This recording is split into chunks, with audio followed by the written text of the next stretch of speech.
Okay, we're entering the home stretch. And another thing we've been talking about a lot during the last couple of days is Danish industry and the partnership that was made by Danish industry and the environmental minister or ministry with the help of lots of different stakeholders last year. And the Danish industry has been showing a lot of push on biodiversity, and sometimes I think it's them pushing the ministry more than it's the ministry pushing them. But I'm sure Karin will tell us more about this. This is Karin Klitgaard. She's a director, under director, or a director for environmental policy and circular economy at the Danish industry, which is the Confederation of Danish Industry. So thank you the floor so is much. yours. Thank you so much. And thank you for inviting me. It's a pleasure to be here. So I'll talk a bit about the partnership as well, but also about a lot of other stuff. So I hope you can relate to it. And yes, I'm a director in the Confederation of Danish Industry. We are the biggest industry federation in Denmark, representing companies who employ 2/3 of all private employees in Denmark. So it's quite a lot of companies, and we cover all sectors, and that's very important in this respect, because that's a way of balancing and also getting information and knowledge, and companies helping each other and forming networks and so on. So it's also challenging, of course, when you're working in policy areas, but that's one of the reasons it's funny to be there. I have been there for 15 years, and before that, I was actually in the Ministry of Environment for 12 years. So I have been in the field of environment for quite some time, not at all dealing with climate at any point. So everything else but climate, and it's the same now. Yeah. So I'll talk a bit about why are companies in Denmark, and this is not the agricultural sector, it's everybody else. Why are they interested in biodiversity? Because it's sometimes indirect effects they have on biodiversity, but still they do have an effect, and they also have some dependencies. And you probably know this figure that 80% of the company's impact on biodiversity is in the value chain. Why am I saying that? It's because we don't focus that much on Denmark. We do engage, and I'll come back to that, but we mainly focus on the global issues and the value chains, and trying to help our companies doing that.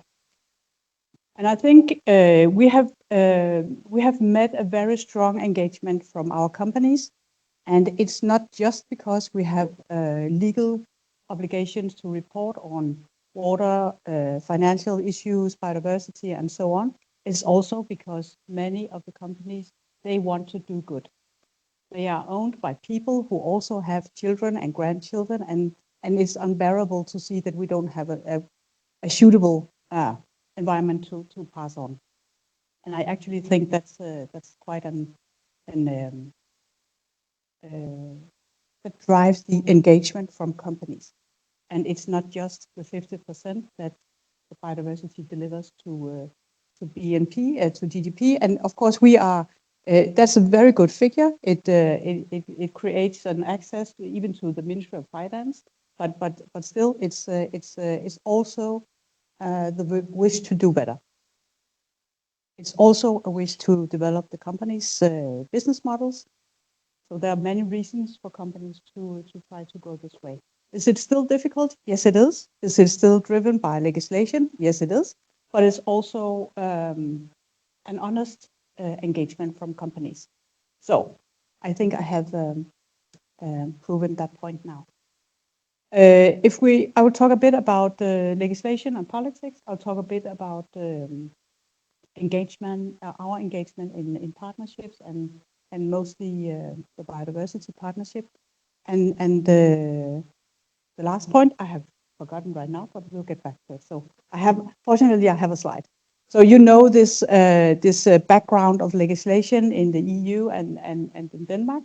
And of course, this is this is what drives a lot of engagement also from companies, but also it's what creates knowledge in the companies.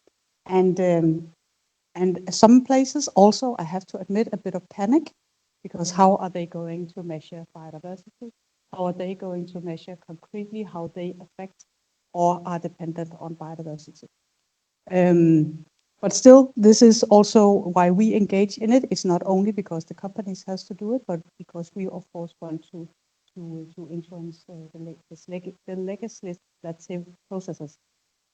So the next slide was about the agreement on a Green Denmark. DI was a part of this this agreement, and this is my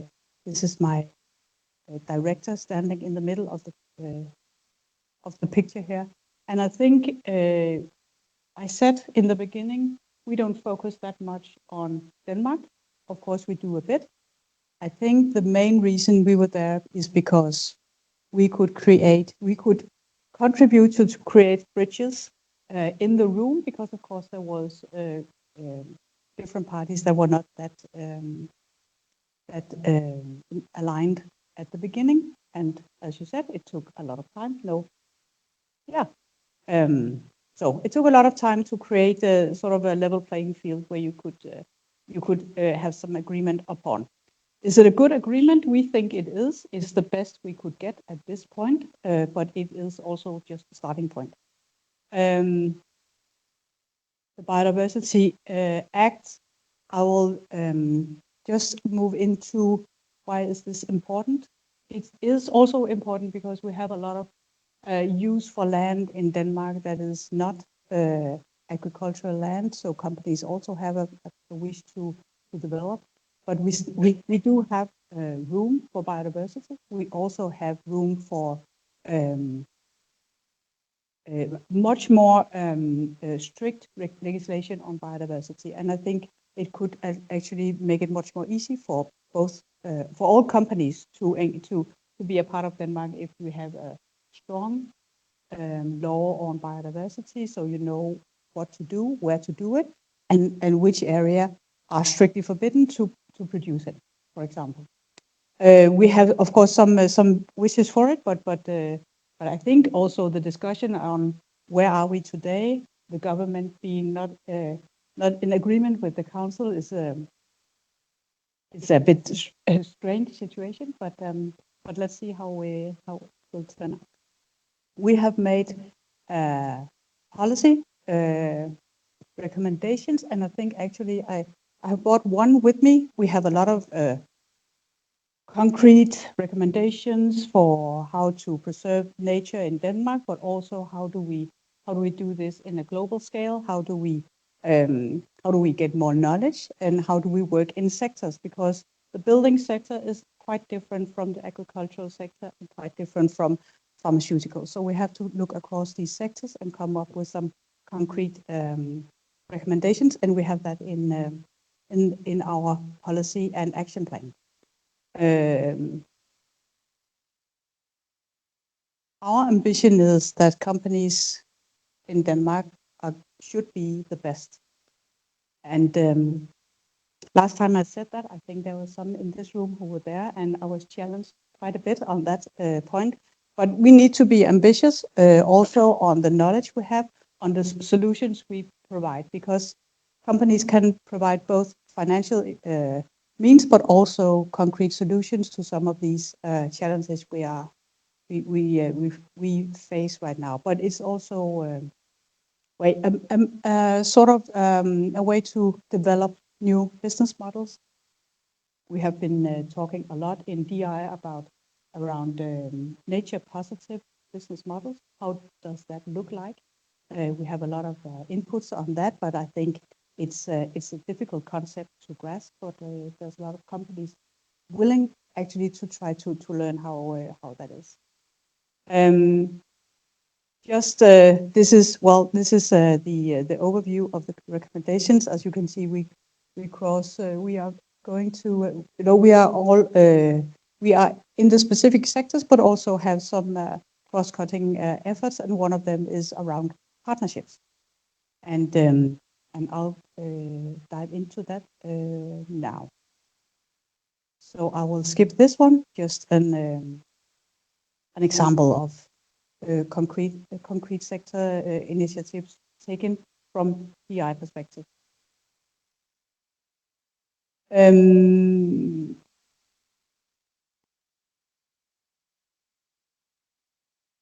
Biodiversity Partnership was founded 1.5 years ago, I think, and it was founded by the Ministry of Environment. I think we stood side by side with the World Wildlife Conservation Foundation, WWF, to recommend that we should have a partnership.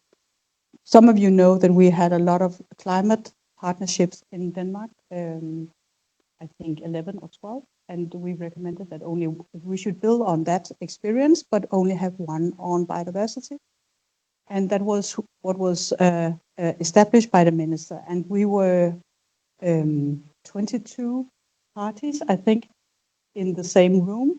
So at this point, and in this partnership, we had the ministry, we also had the users and different sectors, and the green NGOs and some knowledge partners, two present in this room. So it was a very broad partnership, and we took also at this in this partnership quite some time to be on the same level, to know more or less not the same as the knowledge partners, but so we also all had the same platform to stand on to recommend how to move on, but also seeing into the which kind of target should we establish in Denmark. And I think actually the discussion on should we go for 20% or 30% was one of the discussions that took the longest time. And I think we ended up at saying moving towards 30%. So a bit more ambitious than the Green Deal. There was a lot of recommendations, but they were focused towards the government, towards knowledge institutions, the industry, and green NGOs. So we all have something we have to go home and work on. I think that it has been good it is good recommendations. And I think one of the best parts of being in a partnership where you have to lean into the table and actually make compromises on where to go and how to do it is it gives a bit more you feel responsible for these recommendations. So if you have negotiated them yourselves, you feel more responsible for them than if the government has placed them on you. So in that way, no matter how we're going to proceed on the partnership, nobody knows that right now. I don't at least, and I think the minister doesn't either. It's a way forward, and we are moving forward. So we have taken the recommendations from DI side. We have taken the recommendations in our biodiversity network. We have a small biodiversity network with some of the most engaged members who are working with both the recommendations, but also trying to develop solutions to their own challenges in documentation, and also in concrete actions, of course, how to do what.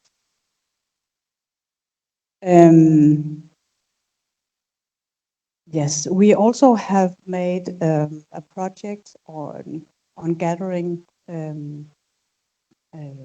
experiences from companies together with the WWF, but also the Danish Industry Foundation, which is a fund. And we are trying to move, they have gathered some experiences, good practices, and described them. And now we are trying to move on from that and build on sort of an easy way for small companies to engage in biodiversity, how to proceed. And of course, this is very difficult because, as I said, you know, it's different from sector to sector. So we are trying to find a way to do that that makes sense for the sectors and also for the companies, of course, and for biodiversity, which is most important. We had a small delegation to Cali, Colombia, and small is I think we were around 80 people in the Danish delegation, quite a lot, and I think there were more companies in that delegation than there were in the climate delegation. So that's quite a signal.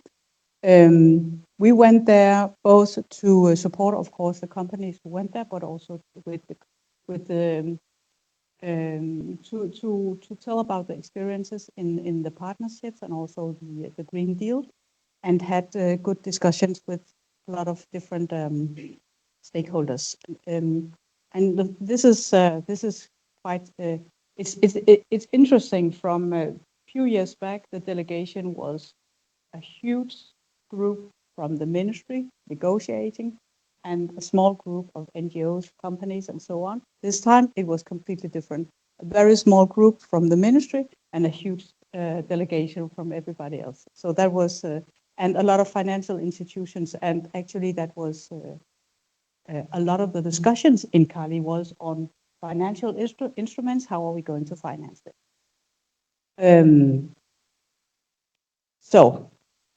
I think what we are taking home from that is the financial sector has a lot to say.